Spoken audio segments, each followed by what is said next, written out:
Hey guys, welcome back to the channel. Today I want to start off kind of on a weird note. I listened to Lil Wayne's new album last night. Forgot what it was called. Funeral. That's what it was called. I can't say I was too hyped about it. I mean, I honestly didn't know it came out. The only reason I found out about it was through Undisputed, the show with Shannon Sharp and Skip Bayless, because apparently he said their names on it. So I was like, oh man, well, I guess I'll check it out.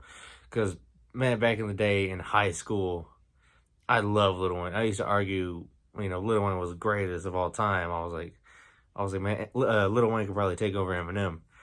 And now looking back at it, I wish I hadn't said it, but people change, and some people don't change. Like my music has grown from what I used to listen to back in high school. Lil Wayne, he was good for when I was in high school because that's high school music. But for me, I feel like your music should grow with you, which is why you got to change up. I listened to most of the album, uh, to what I could get through it. It wasn't any good to me. um, I wouldn't I wouldn't recommend it. I know there's people that are gonna love it. I mean, it's Lil Wayne. He's gonna sell records. I mean, he's gonna be a millionaire, billionaire, whatever he is. I mean, the guy owns a Bugatti, and he has kids. I mean, he's got mansions. I mean, he can afford anything and everything. So if people are buying this record. People are gonna buy this record. I imagine it's gonna go platinum at least once. But for me, I couldn't get into it. Nothing really grabbed me. The beats were kind of eh. His rhyming scheme's kind of been the same. He hasn't grown really as an artist. But I mean, can't really expect it. I mean, I don't know what to expect from Lil Wayne anymore. Like, he hasn't dropped the album since what, Carter 5, and that was 4 years ago maybe. And before that, Carter 3, which is my personal favorite album of his. Carter 3, Carter 2. But I mean, all right, let's move on. You know what? Let's not. Let's go back. Lil Wayne is half the reason why most of the rappers today have the rapping style they have today. They go on and on and on and on about nothing. Lil Wayne has a song on his album called Mahogany, and it's about a mahogany dashboard or anything mahogany. What am I supposed to get from that? I mean, okay, you have a lot of cash and you can afford mahogany stuff and a mahogany dashboard, which I imagine is pretty expensive. But so, give me something. Tell me something. Tell me a story. I mean, integrate it into something. Don't just rhyme about how cool it is to have it and how no one else has it because you have all this money. Which is why I can't blame Lil Wayne for influencing, these other artists. They're gonna, do what they want to do. They're gonna rap about what they want about. But Lil Wayne also influences a lot of people, a lot of rappers, a lot of people that just a lot of people in general, and they have his same mindset. You don't have to say anything. You don't have to talk about anything. If the beat's good, the rhymes are good, people are gonna listen, and people are gonna sell records. But that is what dwindles down the music industry. It dwindles down everything. Even nowadays, people don't listen to country music because it's turning into pop music. There is no different genres. It's all pop music. It's all offsets of pop music. It's country pop music, hip hop music, not hip hop. It's not good for anybody. I mean, it's good for people who want to sell records. Yeah, they're gonna sell records because the big old music industry buffs, the companies, they're gonna push it. They're gonna get it sold. It's gonna play on the radio, which is why I can't listen to the radio. I don't listen to the radio. I imagine if I put on, my local hip hop station, it'll have probably a new Lil Wayne on it. And you turn it off, come back 5 minutes, it's on again. It's on again. It's gonna be on again. 55 minutes later, it's on again. 5 minutes later, it's on again. They're going to play it until you get it stuck in your head and you go out and buy the album yourself. That's how they get it. That's how they sell those records. Which is why I like the more underground people. I like the people who have to sell their own records. I'm not saying you have to do it out of a truck. I'm not talking about the guy down the street or the guy at the stoplight who tries to give you his mixtape. That has happened to me before. Put up to a stoplight, this guy looked at me, I looked at him back. He pulled up a mixtape and handed it to me. I said, "No, I'm cool, man," and I rolled my window up.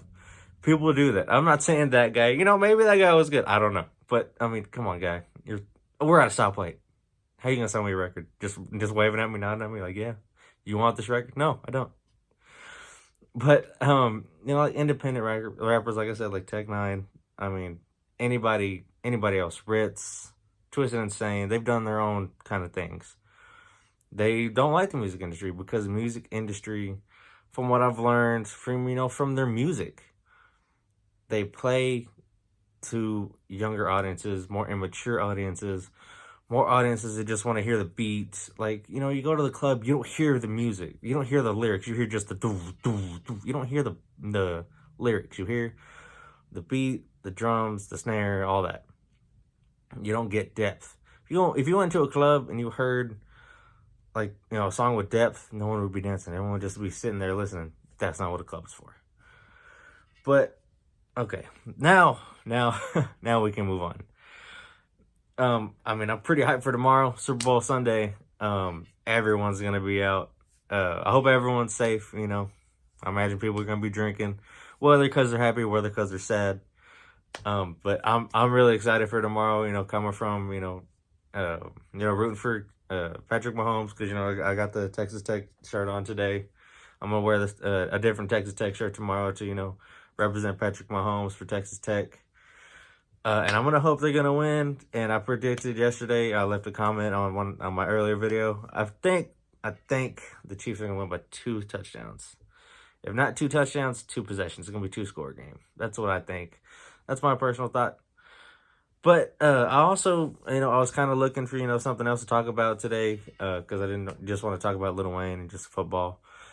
I saw a story about Nick Bosa, the 49ers defensive end. And I was like, oh, what's this?